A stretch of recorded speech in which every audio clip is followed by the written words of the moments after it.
Hey Beth, how are you? It's getting chilly here, so I'm keeping my beanie on. And I've got Pumpkin here keeping me cozy. Hi. Oh, yeah, hi. So say hi to Beth. Hi Beth. Oh, yeah, okay. The kiss is for you. So he's going to lay down and be lazy. Okay. I'd have Tuna on my lap, but she fidgets too much, and Pepper is way too big. So, but anyway, here's one puppy saying hi. So that's Tuna's tail. The other dogs want to know why they're not on my lap. So let's see. Pretty much the only exciting thing to happen lately was FanFest was weekend before last, and then just this past weekend, I was busy doing grading, and Pepper says hi. Busy doing grading and basically getting ready for this week because this Friday is grading day, but Thursday night is Star Wars. Yay! So Friday's grading day, but I'm trying to get all my grades done ahead of time. So that's also part of why this video is coming a little bit later than usual, because grading took over. Hey Beth, so I loved your last video. This isn't the intro for my video though, so I probably already told you that I loved your video, but in case I didn't, I'm saying it again. I loved your video, including your desk walk. It makes me want to put a lot of nerdy things up. So I'm at the school right now, in case you can't tell by the surroundings. Oh, that lighting's bad for me. Oh, look.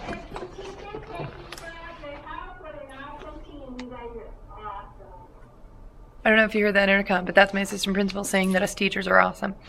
Those are some pictures my kids drew. I thought it might be cool to do a desk walk. This is currently my desk. It's kind of messy because I'm in the midst of grading stuff. But one of the cute things that I got because we watched Tangled together is this. I needed a tape dispenser, but it's a chameleon. I like it. It makes me very happy. It reminds me, one of us watching Tangled. It also reminds me to just, relax and be happy. So yeah, it's the little things. I know it's the little things in life in general, but when you're a teacher, it's really, really the little things. Like the 5 minutes kids are quiet during a test. Math quizzes are the best. Because I've learned I don't like noise. Noise is really unpleasant now. Which is funny because I consider myself a noisy person. So anyway, I liked your desk walk. I'm not going to actually do a desk walk of this desk because it's messy. But if I get my bookshelves up by the time this is posted, which I don't know because I have no time until winter break, I will do a bookshelf walk, but not a desk walk because I think with this desk, which again is really messy, or even this desk, this is my second desk. Let's see. Would not be a desk walk. It would be a desk stumble. So yeah, this is me at school. I have lots of footage from FanFest that I'm still working on getting uploaded. Pumpkin. I will do that later. What I do have edited is the road trip up there. We went for 2 days. We went Saturday and Sunday. So Jeremy and I were on the road, and this is like a road trip with us. Hi, sweetie. Hello. Where are we going? FanFest. FanFest! Your hair looks really nicely gelled. Why'd you gel your hair so nicely? My name's Logan. Oh, his name's Logan today. Hi, I'm Carol. So, anyway, yeah, we're on the road to Phoenix. We are going to FanFest. So, I'm going to spend some time at the street team booth there, like I did with Tucson Comic Con, for Phoenix Comic Con. And then, I'm going to go to hang out at the con and watch some panels and take some pictures. And, oh, check that out, lens flare! Lens flare! I feel like J.J. Abrams. Lens flare! Hopefully there's not too much lens flare in Star Wars. I'm gonna play with droids! This is going to be really underwhelming if I say that and have to edit it out because there are no droids. They have a droid course that you get to, like, do stuff with the It's a droid. BB-8 obstacle course. Other droids too, sweetie. Other droids too. So, anyway, we're going to go do that and you'll see more clips.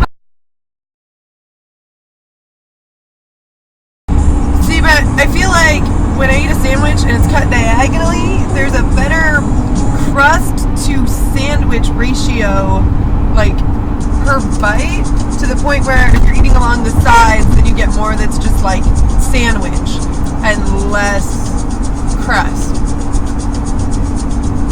That's why I like them diagonally cut. And then they're triangles, which is more fun than rectangles.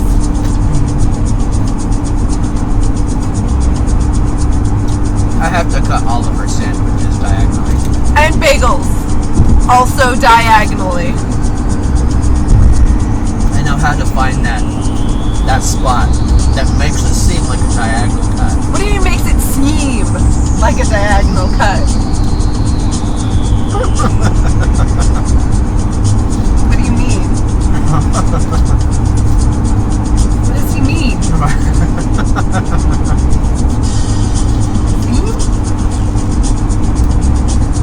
So you can see we have lots of exciting conversations. I have no idea what Pumpkin's looking at here, but what I can see in the screen is he looks very thoughtful and regal.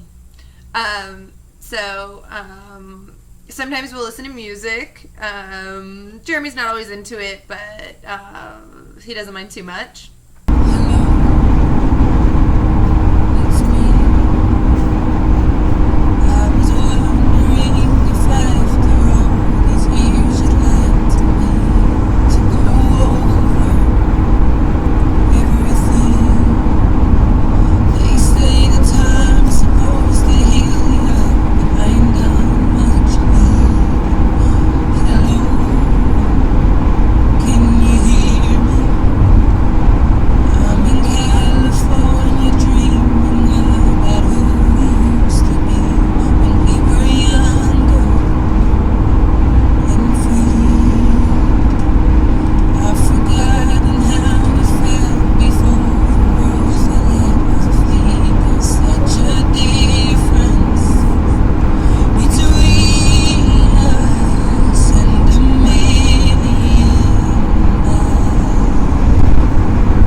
We also read.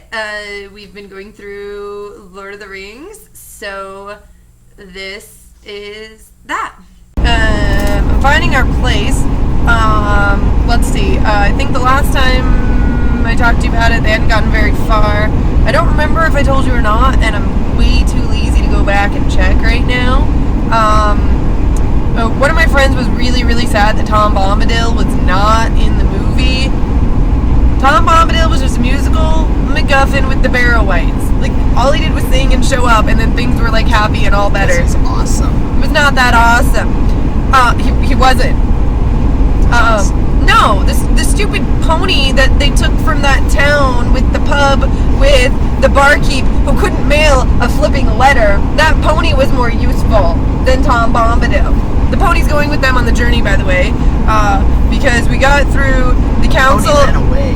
No, it didn't. Their pony ran away. The pony that they took, the really old nag from Bree, he doesn't even remember. I'm a new reader to this, and he doesn't even remember the pony from Bree. And no, I'm not talking about the prancing pony, the pub, with the barkeep who can't mail a letter, who Gandalf was really mad at, and like, really, barkeep can't send it. You have one job! The pony they have now is the one they got from Bree. Yeah, that's what I'm saying. I'm saying that pony from Bree is more useful than all of Tom Bombadil. Tom Bombadil had to bring the pony back to him. Because he ran away from the Barrow-wights. No! Tom Bombadil had to bring their own ponies back to them. And that one. No, not that one. They dealt with the Barrow-wights before they got to... Look, he doesn't even know! Why am I reading this with him? This would be like me sitting here with Harry Potter going, no, Hedwig's not an owl. Norbert's the owl. It's ridiculous. So we made it through the Council of Elrond, which was really boring in the book compared to the movie. It's because you have no patience. I have patience. But like every other thing that She happens, gives up on slow, long movies. I do not. Yes, you do. Other than 7 years. Boring. It's too slow. Other than 7 years in Tibet, when have I ever not sat through a whole movie? And I couldn't stand Brad Pitt's accent. Not even reading. This is what happens when we try to read. Oh, also, something I noticed when I first read it that I mentioned before. Frodo, son of Drogo. Khal Drogo is Frodo's dad? The apple fell really far from the tree on this one. Really far from the tree. So, made it through the Council of Elrond.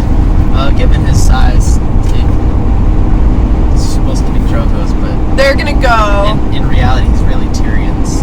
Oh.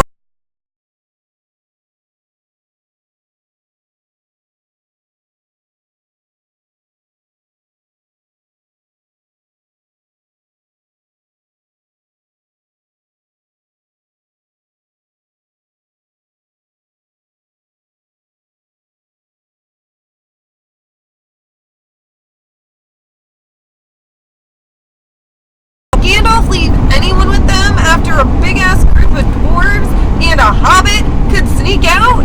Oh no, that was no big deal, guys. Here, just take one lowly, super sneaky half hobbit. Oh, Jeremy didn't think he was a hobbit, but I looked stuff up. He was a kind of hobbit. Hobbit-like. No, he was a kind of hobbit, and there were 3 kinds of hobbits. So he was a kind of hobbit, one of 3 kinds of hobbits. One of the only kinds that could swim.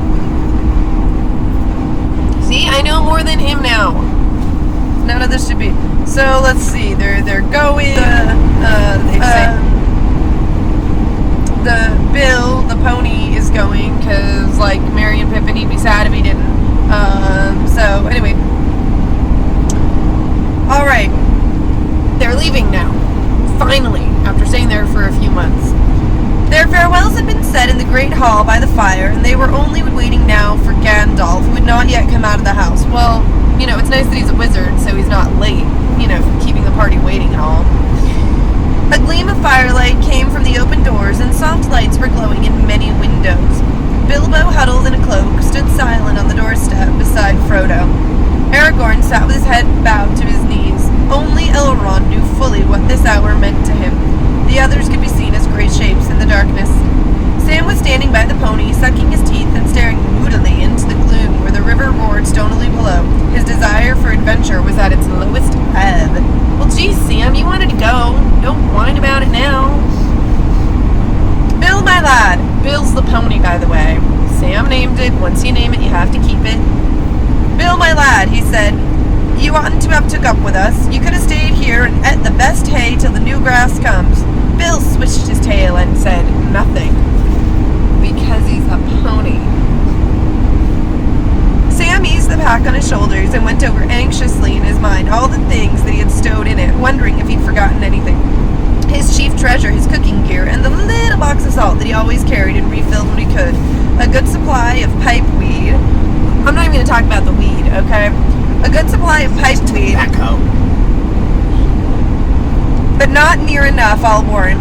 Flint and tinder, woolen hose, linen, various small belongings of his master's that Frodo had forgotten, and Sam had stowed to bring them out in triumph when they were called for. He went through them all.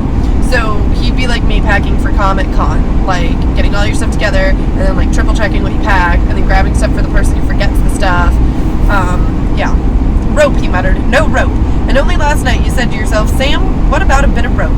You'll want it if you haven't got it. Well, I want it. I can't get it now. Well, Sam, that's why we make lists. Lists. At that moment, Elrond came out with Gandalf, and he called the company to him. This is my last word, he said in a low voice. Oh, I made that too loud. Last word, he said in a low voice. The ring-bearer is setting out on the quest of Mount Doom. On him alone is any charge laid, neither to cast away the ring, nor to deliver it to any servant of the enemy, nor indeed to let any handle it, save members of the company and the council, and only then in gravest need. The others go with him as free companions to help him on his way. You may tarry, or come back, or turn aside into other paths as chance allows. The further you go, the less easy will it be to withdraw, yet no oath or bond is laid on you to go further than you will. For you do not yet know the strength of your hearts, and you cannot foresee what each may meet upon the road. So it was really, really, really important that they pick all these really, really specific people to go and help Frodo finish this task of getting rid of the ring. And now it's like, but if you don't feel like staying the whole way, or you choose to go a different way, like when you're heading there, or if you want to like go slower at a different pace, you can like totally do that.